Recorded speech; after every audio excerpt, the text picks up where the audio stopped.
My name is Vanessa Carter, and I live in Austin, Texas. I grew up in a small, close-knit family, just me, my mom, and my younger brother. We didn't have much, but we had each other, and that was enough. When I met Ethan in college, he seemed like the kind of man I'd always dreamed of, kind, charming, and ambitious. I fell hard and fast for him, and within a year, we were married. It didn't take long for me to realize that marrying Ethan also meant marrying into his family, particularly his mother, Linda. Linda was a force of nature, the kind of woman who walked into a room and instantly took control. She was well respected in her field, working as a high-ranking corporate executive, and she didn't hesitate to remind everyone of her success. From the very beginning, she made it clear she thought Ethan had settled beneath him by choosing me. Linda mocked everything about me, from my decision to work as a freelance artist to the way I decorated our home. "This looks like something a child would make," she once said, holding up a painting I had poured my heart into. Ethan would laugh nervously or stay silent, never defending me. "She's just like that," he'd say later when I was in tears, as though that excused her cruelty. The worst part was how Ethan seemed to idolize his mother. No matter what she said or did, he couldn't see her flaws. He sought her approval in everything, even in our marriage. I was constantly walking on eggshells, trying to earn her respect while struggling to hold onto my own identity. Still, I told myself things would get better. I loved Ethan, and I believed he loved me too. But with Linda always hovering over us, criticizing me and dictating our lives, it became clear that I was fighting a battle I couldn't win. 3 years into our marriage, I still clung to the hope that things would get better. I had convinced myself that with time, Linda might warm up to me, or at the very least, Ethan might start putting us first. But that hope was like a threadbare blanket, fragile and full of holes. On the day of our third wedding anniversary, I decided to keep things simple. I baked a cake from scratch, something I had loved doing since I was a teenager. It was chocolate, Ethan's favorite, with a layer of homemade frosting I perfected after countless attempts. I decorated the dining table with candles and flowers, hoping for a quiet celebration, just the two of us. Linda was working out of the city, which gave me some relief. Ethan came home from work that evening, and for a moment, it felt like everything might be okay. He smiled at the sight of the cake and kissed me on the forehead. We sat down together, and as I lit the candles, I silently wished for a better future, for love, for understanding, for something more than what we had. But just as I was about to cut the cake, the front door slammed open. Linda stormed in, her face a mask of fury. I froze, knife in hand, as she glared at me. "How dare you cut that cake without my permission?" she shouted, her voice echoing off the walls. I couldn't believe what I was hearing. Permission? This was my anniversary, my celebration with my husband. I looked at Ethan, expecting him to say something, anything to defend me. But instead, he stood up, his face pale and tense. "Linda, it's not a big deal," I started to say, but before I could finish, Ethan turned to me with a look I'll never forget. "Why do you always have to cause problems?" he snapped. And then, out of nowhere, he slapped me. The sting of his hand against my face was sharp and shocking, but it was nothing compared to the pain of his betrayal. I stumbled back, holding my cheek, my eyes filling with tears. Linda stood there, arms crossed, her expression smug. Ethan didn't stop there. He grabbed my arm and dragged me to the door, opening it wide. "You're nothing but trouble," he said, his voice cold and detached. "Get out." I stood on the doorstep, my heart shattered into pieces as he slammed the door in my face. The night was cold, but it couldn't compare to the chill I felt inside. I had given everything to this marriage, my love, my patience, my trust, and in one moment it was all thrown away. With nowhere to go and no one to turn to, I wandered the streets in a daze, clutching my phone. I called a friend who lived across town, someone who had always told me I deserved better. That night, I showed up at her door, broken and defeated, but alive. It was the beginning of the end, though I didn't know it at the time. As I sat on her couch, staring blankly at the slice of cake she had cut for me, I made myself a promise. I would never let anyone treat me like that again.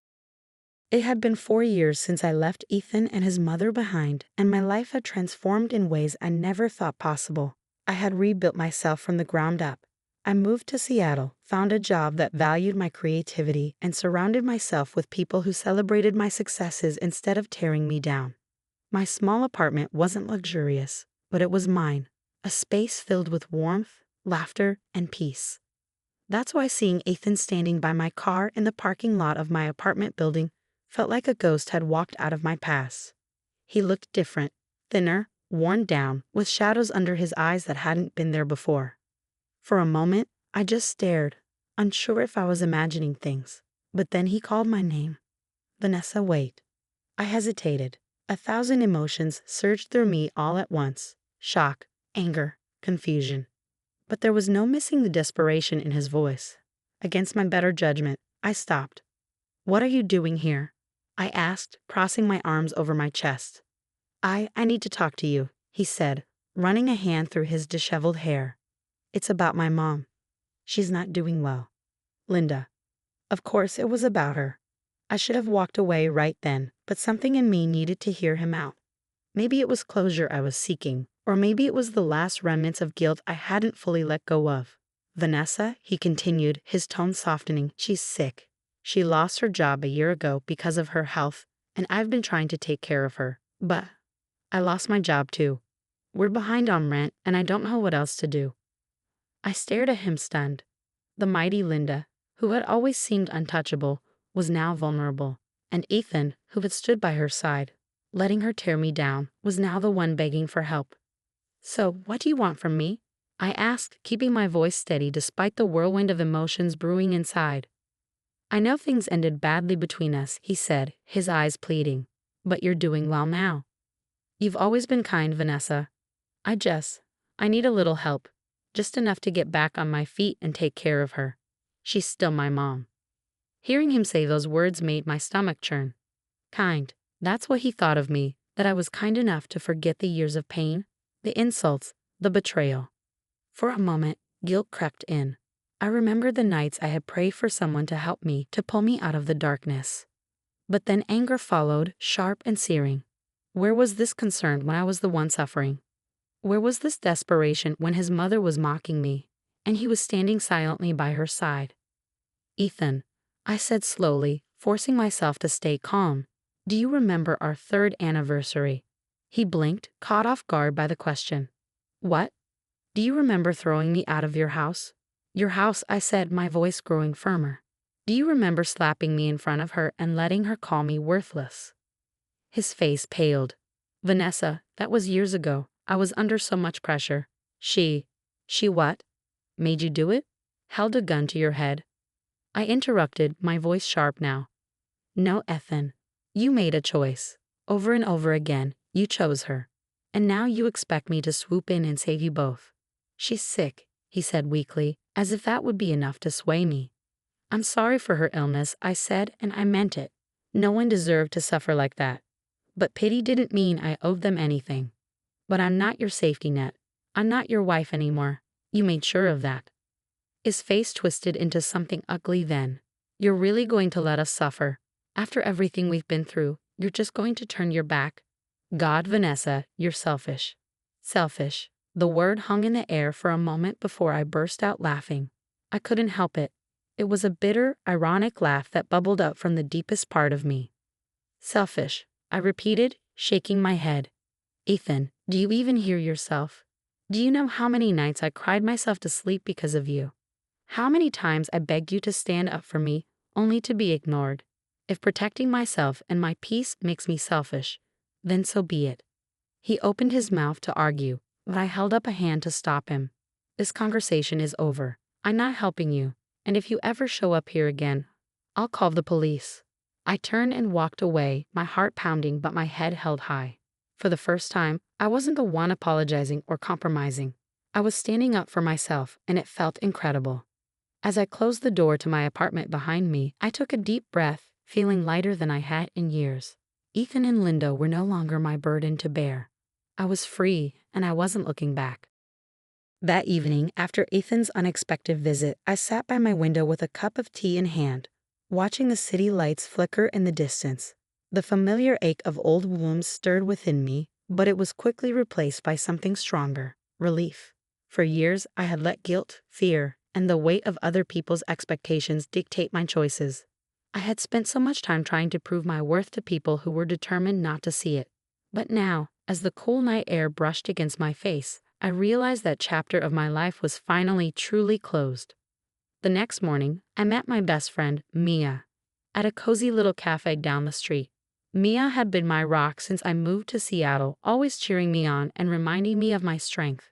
As we sipped our coffee, I told her about Ethan's visit. And then he called me selfish, I said, rolling my eyes. Mia nearly choked on her latte. Selfish? Oh, that's rich coming from him. We both burst out laughing, and for the first time in years, I didn't feel the weight of my past dragging me down.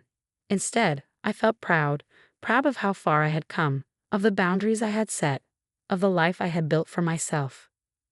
Later that afternoon, I headed to the community art center where I volunteered. Teaching art to kids had become one of the greatest joys of my life. Seeing their faces light up when they completed a project, hearing their laughter fill the room, it reminded me of why I had fallen in love with art in the first place. As I helped a little girl put the finishing touches on her painting, she looked up at me and said, "Miss Vanessa, you're the best." Her words warmed my heart, and I realized something important. This was my life now. A life filled with creativity, purpose, and love. Not the kind of love that demanded I shrink myself to fit into someone else's world, but the kind that allowed me to flourish as my true self. That evening, I hosted a small dinner party at my apartment. My friends gathered around the table, sharing stories, laughter, and a bottle of wine. The room was filled with warmth and light, a stark contrast to the cold, oppressive silence I had once endured in Ethan's home. As the night drew to a close, I stood by the window, looking out at the city once more. This time, I wasn't searching for answers or solace. I was simply savoring the peace I had earned, the life I had fought so hard to create. I wasn't just free from Ethan and Linda. I was free from the guilt, the self-doubt, and the need to prove myself to anyone but me.